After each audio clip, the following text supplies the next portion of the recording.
Israel's response to the Iranian ballistic missile attack at the beginning of this month. They're still mulling exactly what type of response it might include, but one of the targets could potentially be energy infrastructure and oil. But to what extent does this escalation between Israel and Iran impact the global oil market and regional economies? Let's talk more about this. I'm joined now by Professor Brenda Shaffer, an international energy and foreign policy specialist at the Foundation for Defense of Democracies. Brenda, thanks for being with us this evening. Sure. So what impact, I'm curious, have we seen already in the past month following the Iranian ballistic missile attack on Israel? In the past month, these tensions have risen, and so what has that impact been so far? Right. So far, all the impacts on the global oil market are quite short term. So there's sort of, when there's insecurity about what's going to be the next moves, you see the oil price going out. But actually today, Monday, when markets open, all the gains in the oil price that had taken place over the last 2 weeks because of the Iranian attack on Israel have already disappeared.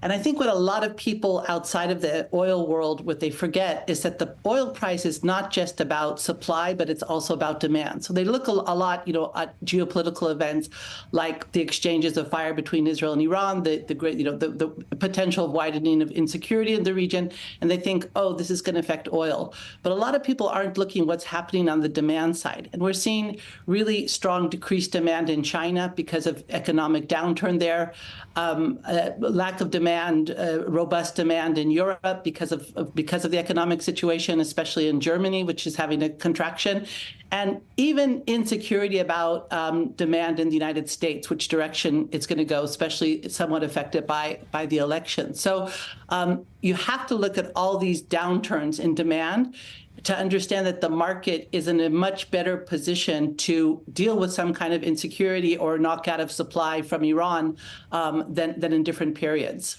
So that sounds like a positive note to know going into whatever might come. And so when we talk about this ripple effects, because especially here in Israel and the Middle East, we look at how this impacts the Middle Eastern region, but you're stating that this goes well beyond the Middle East. We can feel this ripple effect felt globally, but we might not feel this ripple effect.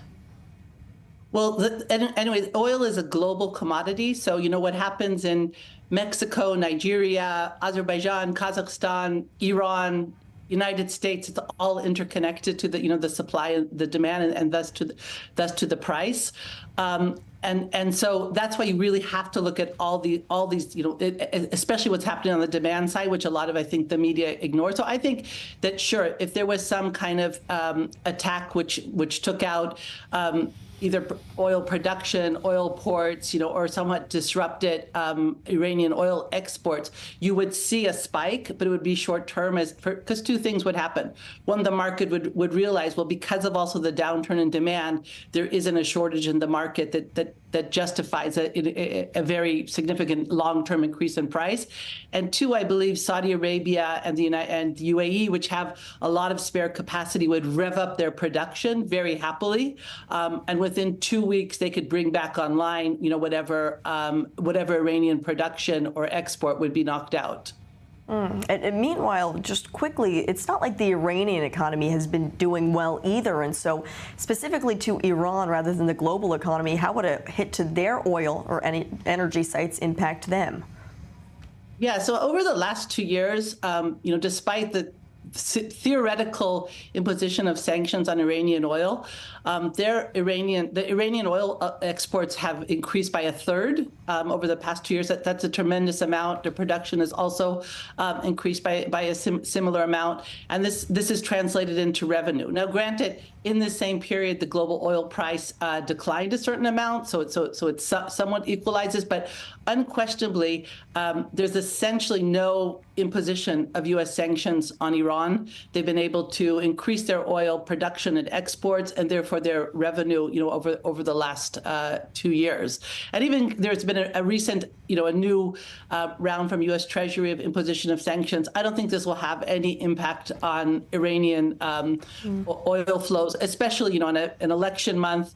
I don't see the administration really taking any special efforts to crack down and really impose enforce their sanctions. They haven't enforced them for most of the Biden period as it is. So there's certainly a lot more at play, it seems. Professor Brenda Shaffer, thanks so much for giving us some insight into what's happening. With pleasure. Thank you.